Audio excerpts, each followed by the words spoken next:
Halo sahabat investor ataupun trader, kembali lagi bersama gua Rizky DJ dari Panen Aset. Di sini gua ingin melihat outlook dari IHSG ke depan. Di satu sisi banyak berita inflasi yang sangat tinggi yang mempengaruhi pertumbuhan ekonomi global. Oke, kita lihat dari data saham dunia nih.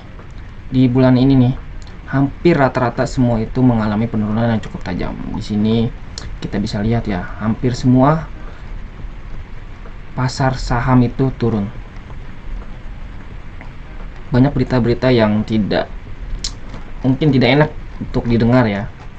Jadi untuk saat ini IHSG itu masih turun sama seperti pasar-pasar di dunia. Nah, kita juga dapat melihat berita-berita yang bikin investor takut untuk berinvestasi nih, seperti resesi makin nyata serang dunia awal 2023.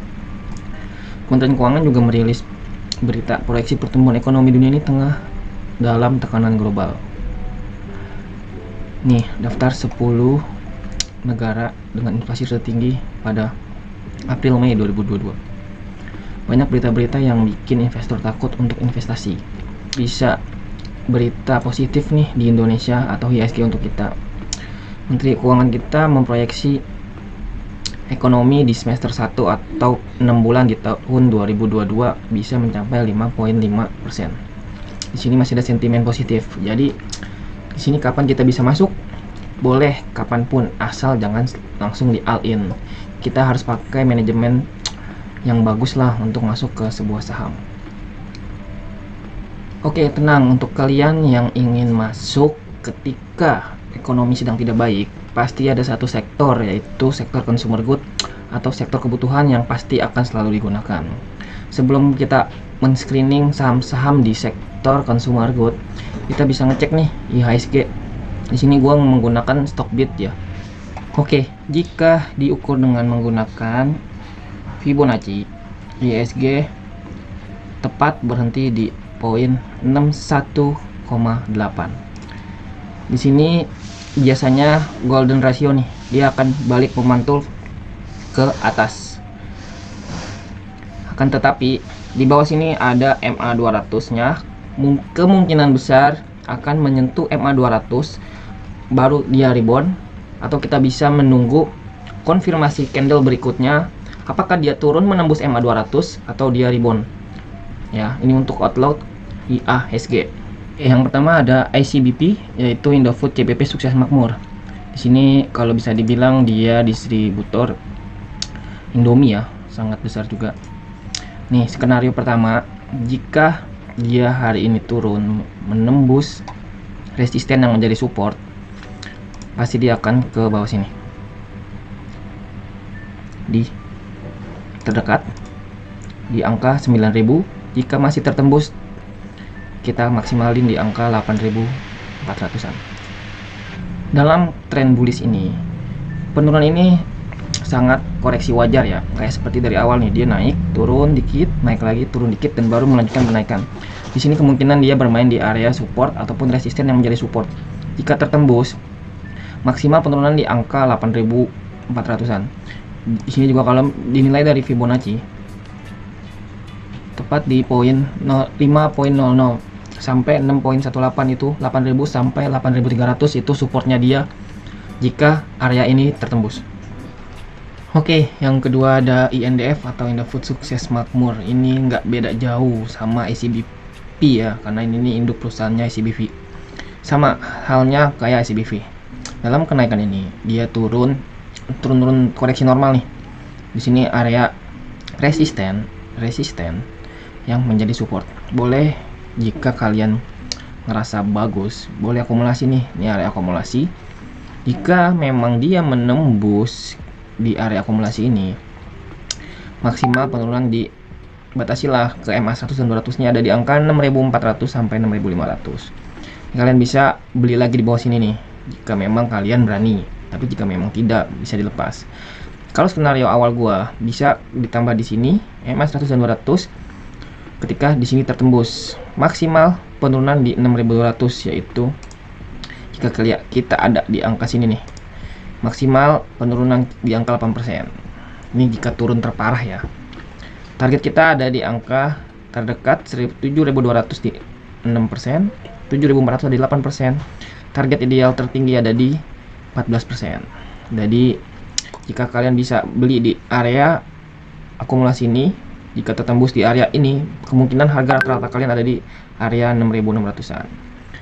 Oke, yang ketiga ada JPFA. Ini distributor ayam yang kalian tahu. Kalau di sini gue punya skenario. Pertama yaitu jika kalian bisa masuk ketika dia menembus di MA 200-nya nih. Jadi di sini nanti ada candle. Jika memang tertembus, bisa masuk di situ. Atau kalian bisa akumulasi di area 1.500 sampai 1.600. Nih, batas penurunan nih, akumulasi nih 1.480 nih. Kalian bisa akumulasi di situ. Atau kalian bisa nunggu breakout. Ya, silakan kalian pilih target atau enakan lebih masuk di sebelum breakout atau sesudah breakout. Kita hitung targetnya ya. Target pertama di angka 9%, target kedua ada di angka 15%. Target resiko kita kasih 11% jika kalian masuk di awal. Jika kalian masuk di akumulasi money management yang baik, kemungkinan bisa dapat rata-rata di harga 1.500-an, itu hanya 9% penurunan. Oke, kalian bisa analisa lebih lanjut. Yang keempat ada Mayora. Di sini hari ini dia nutup di MA 200-nya yaitu 1945. Penutupan hari Jumat 1 Juli. Ketika dia habis naik cukup lumayan berhari-hari, dia turun drastis di MA 200. Skenarionya bisa kalian masuk di angka 1890 sampai 2000 tuh. Boleh kalian masuk dengan money management ya, jangan langsung di all in. Boleh kalian cari average terbawah lah ya. Target pertama itu ada di angka 2180. Nih, kalau kalian taruh di 2180 kemungkinan mendapatkan profit di 12%, 2410, 24%. Batasi penurunan ke angka 1700 yaitu di sekitar 11% ya. Kalau dia turun sampai 1700 boleh dilepas. Ini masih di harga tinggi. Kalau kalian bisa dapat harga bawah lagi, kemungkinan bisa mengurangi resiko lebih kecil. Oke, yang kelima ada Unilever. Dari tanggal 26 April sampai 12 Mei dia naik nih sekitar 40%-an. Setelah itu dia sideways yang cukup lama dari bulan Mei sampai bulan Juli. Sekitar 3 bulan lah ya, hampir 2 bulan lebih. Di sini kalian bisa masuk di area akumulasi ini nih.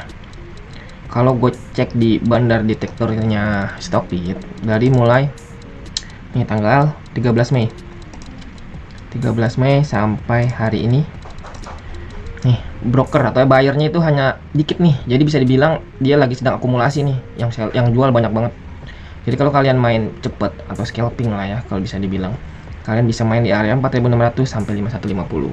Untuk kalau kalian mau main aman, kalian bisa tunggu ketika dia breakout di angka 5.150 ke atas, kalian bisa masuk tuh. Nah, jika kalian dapat harga bawah nih, misalkan di 4.600, targetnya pertama itu 5450, itu dapat 18%, atau target kedua di 6.200 jika dia breakout. Tapi jika tidak dia breakout, masih main di area akumulasi, targetnya ke angka 5.000 itu 10%, lumayan cukup lah.